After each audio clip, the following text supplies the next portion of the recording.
بسم الله الرحمن الرحيم. أصحاب الجلالة، أصحاب الفخامة، أصحاب المعالي السيدات والسادة.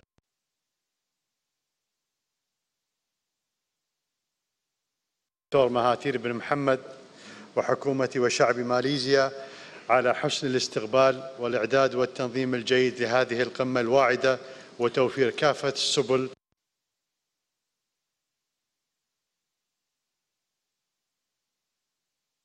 يعكس شعار هذه القمة دور التنمية في تحقيق السيادة الوطنية، التحديات الجسيمة التي يواجهها العالم بشكل عام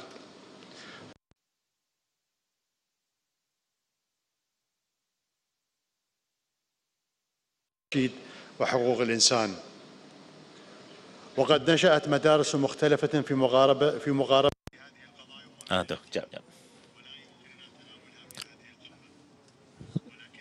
Sebentar ya, tunggu terjemahan dari ke dalam bahasa Inggeris.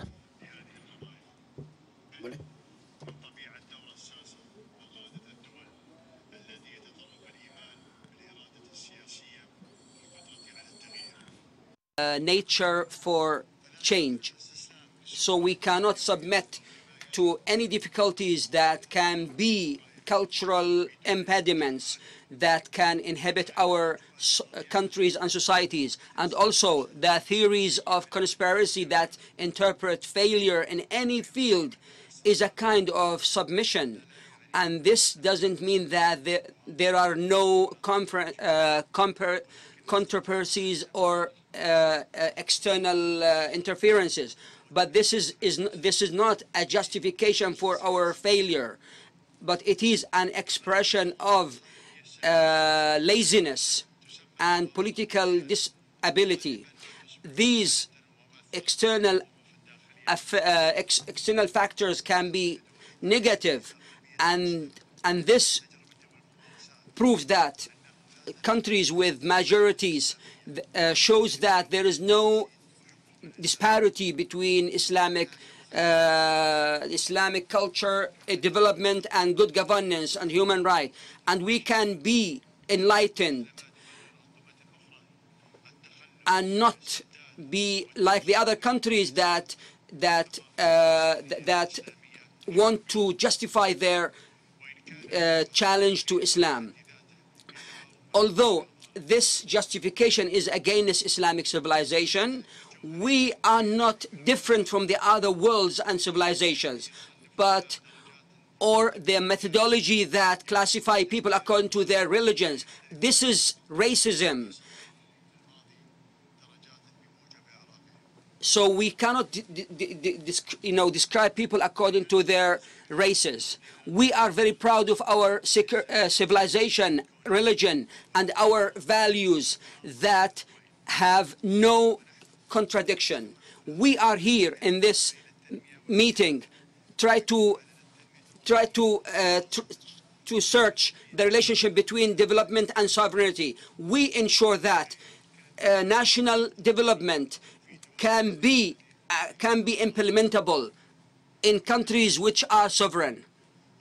From the other side, it is almost impossible to keep the national sovereignty with autonomicity if we cannot be autonomically independent. That's why we have to ensure our independence and national.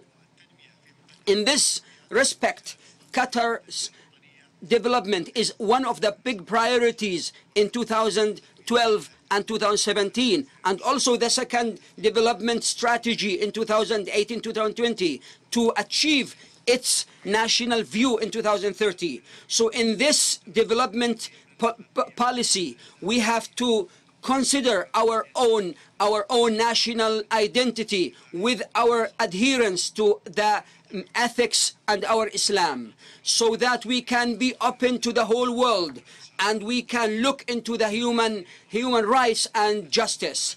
This can lead us to be tolerant with other beliefs and accept different races, different nations. And bigotry is an evidence that we are not confident. So we have to and based on our belief that international cooperation in achieving development is one of the pillars for safety, stability. So Qatar state did not save any effort to fulfill its commitments and implement its developmental programs to keep away poverty and disemployment. Gentlemen and ladies, bigotry is one of the things that has been stuck to our religion, and this is not true, because this is not linked to any ideology or certain culture, but this is being fed by bigotry and favoritism.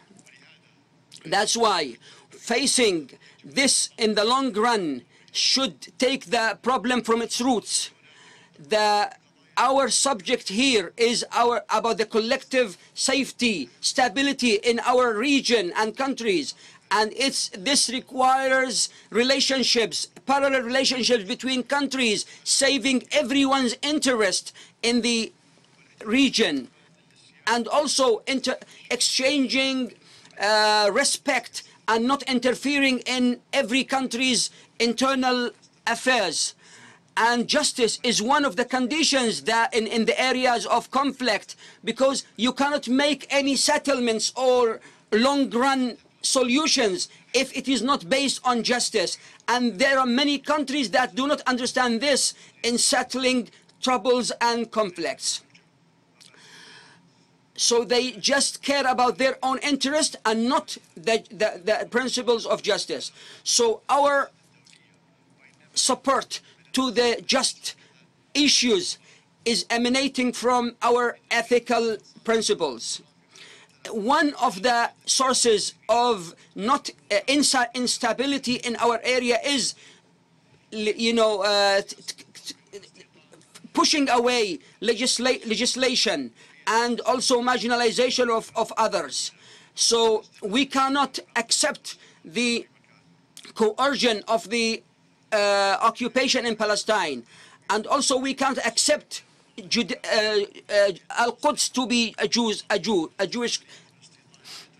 What really troubles our public opinion, Arab and Islamic countries, according toward the Palestinian issue, is one of the things that our nations are really concerned about, and we cannot be negative regarding this. If we want really peace that is just, we really suffer from the double standards in every issue, even in the area of human rights, and this kind of conflict led some people to accept war criminals and try to avoid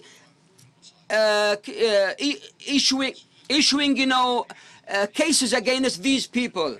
Also, why we should accept these militias that spread chaos in countries? Why we should accept arming these militias that commit crimes against civilians? We invite to argument and dialogue to solve our problems, and we need the least consensus to give authorities for the international institutions that doesn't accept veto for countries that really need to be sued. So without justice in the international law that requires collective safety for everyone and security. So in this stage in which illogical considerations in our world, so that we can gain more support, and then this will cause will cause troubles among different peoples of other countries, and this will affect negatively our relations. Excellencies, gentlemen, it is clear that the relationship between every country equally with respect to difference, it is a kind of test for this country's civility and progress. So as we always require from the Western countries to deal with Islam and Muslims according to the principles of democracy, human rights, we have to also criminalize the racial disparaging against Muslims, and also we have to deal with people in respect without think about their race or religion or madhab. We have to respect their religions and their peculiarities, and also we have to deal with a person in front of law equally. So in short, justice is not partiable, is not dividable. So we always request governance and justice. So I ask Allah subhanahu wa ta'ala to make this summit successful, and I ask Allah to guide us to the right path. Wassalamu alaikum wa rahmatullahi wa barakatuh.